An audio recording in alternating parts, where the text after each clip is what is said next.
This video begins with an import of an AutoQuote project. So in Positive, we go to Maintenance, we go to Import, and we say we want to import AutoQuotes.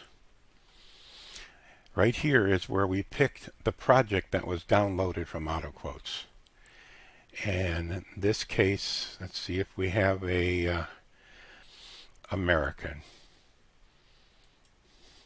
So this is the name of the project in a JSON format that was exported into Positive from AutoQuotes. The next thing we do is hit Import. This brings in American Metalcraft. This vendor had been imported prior, so it's already linked. We click Continue.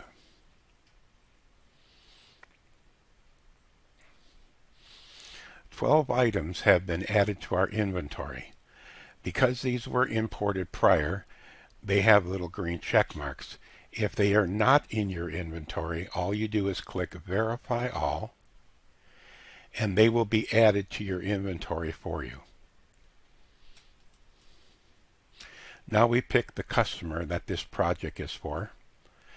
If AutoQuotes has the name and the address of the customer, it will create that customer. If it doesn't, we'll pick one that like the B spot.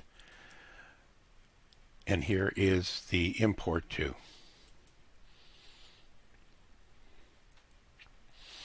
Okay, so now we've completed our import, and again, I have not touched the keyboard. I click Close, and I go to my Transactions, Pending, and I go into my quotes. Here is my B spot at Crocker. Everything that is in your AutoQuote proposal, all the notes, all the warranties, everything will be listed here in this quote. If I want to do a print just to see what it looks like or email it to the customer, I can. Let's click Print, Customer, Preview. We're not going to show the costs. We'll just say hide the costs. Okay, so here is the quote. And if you look at your AutoQuote proposal that you got from the AutoQuote servers, it will look identical to this because we bring in everything that is on the AutoQuote completely. So it's a $2,100 invoice. So now that that quote has been completed, our next step is to convert it to a sales order and commit our inventory. So we say Convert to Sales Order and hit Select. And here are all the items that were on that quote. If we want to add additional items, we just click the down arrow here and hit the Enter key, and we can add an additional item from our inventory above and beyond what was brought in our quotation. So now that that's complete, we save it. And what date do we expect to ship it out? We're going to do it on the 27th. Apply a payment? No. And we could print both a copy of the order, which you saw earlier as a quote, a pick list for the warehouse people to pick the items and get them ready for shipping, both, or cancel. I'll just go ahead and cancel and say OK. All right, you'll notice they're no longer in the quote section, but if you go to the sales order section, we have two B spots.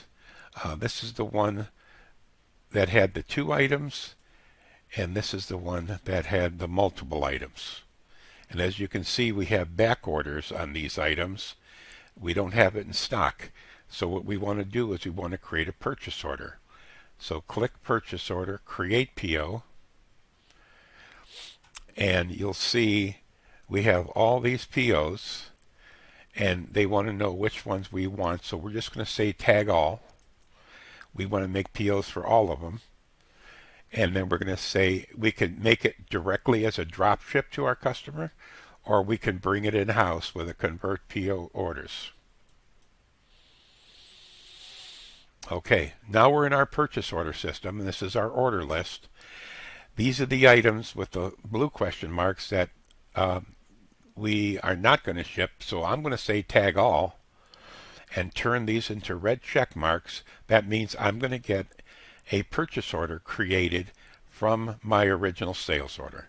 So create POs.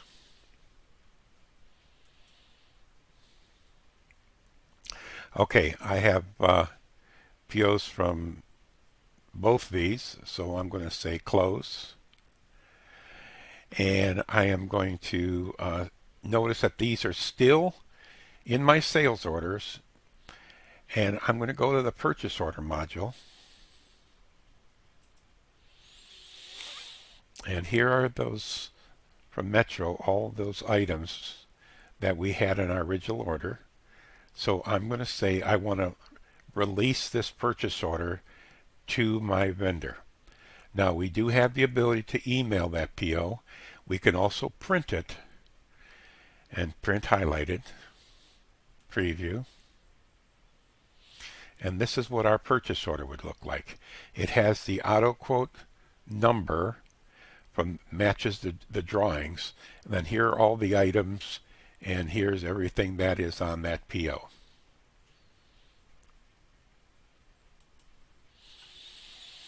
Okay, this PO is for a different item that's for a different vendor. So remember, we added that additional item onto our order. That's why it's not under the Metro. So what we're going to do is we're going to place these orders.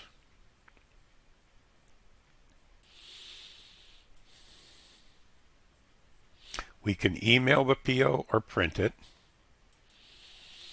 And we'll do on this one also, place.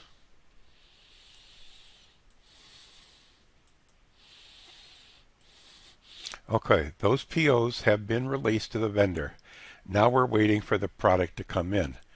Now I have a filter here that lets me filter on a specific vendor or a specific employee that created that PO. So I'm going to say all.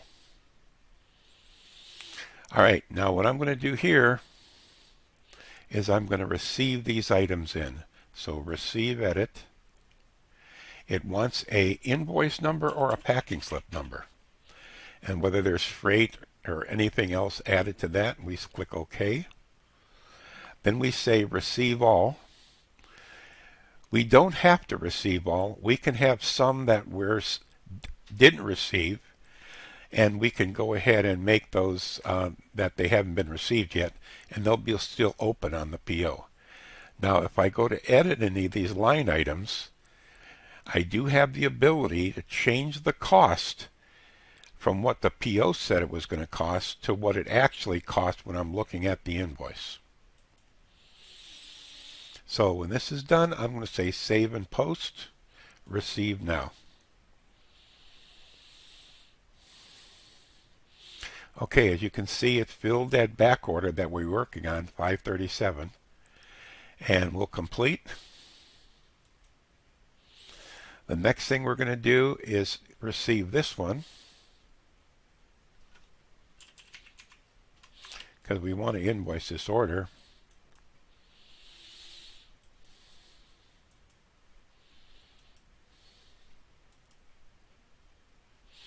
And we got the backfill for this item. Okay, so everything's out of the PO. It's only in PO history now. So let's close our purchase order, and we're back here in our order system. So if we look in our sales order, okay, we see green check marks. That means these items have been, in blue, these items have been received in, and we can now convert this to an invoice and ship it out. So let's say convert to an invoice. Here are all those items. And we could put it on store account. If we didn't exceed his balance, we can adjust the credit.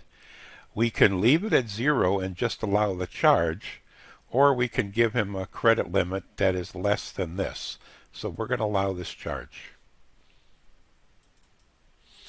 And say OK. You want a packing slip? No. And we'll preview. And this is what our invoice looks like.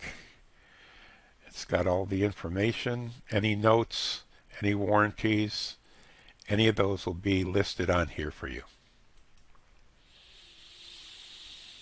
Okay. We also have this if we want to invoice this. We don't have to, but that was just another order that was processed earlier. So now that we've invoiced that, let's go into our accounting system by going to Accounting, AP Processing. And as you can see on this Metro order, this is what was automatically created when we received the purchase order. And once again, we get a chance to modify this if we want to by clicking Edit, and we could change any of these costs prior to actually cutting the check without any problems, and it'll fix our inventory accordingly. So I'm going to check both of these guys and say Post Approved. Okay, so in my posted, I've got these two vendors. I am now going to create checks for them. So I could say Pay All, and then Process Paid. If I preview, it'll give me remittance advices that can go with the checks.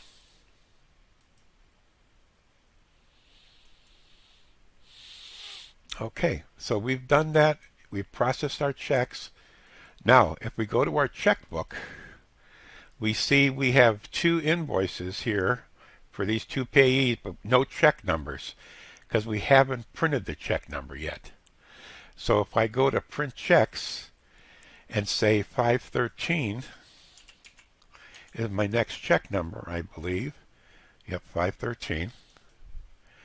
And I say I want one part check, and then I'm going to say Preview so you can see what the checks look like, and click Print Checks. And here's what your checks are. One part broken into 3 with voucher down below. Now these can be modified to fit your check stock as long as you're using an 8.5 by 11 check. Okay, as you can see, it put the check numbers in for us. All right, so now we've gone through the whole cycle of receiving an AutoQuote project, processing it into a quote, from a quote to a sales order, from a sales order to a purchase order, from a sales order to invoice, and then into accounting that created the accounts payable for those purchases, and we cut the checks. So that's the entire cycle of importing an AutoQuote project. Thank you.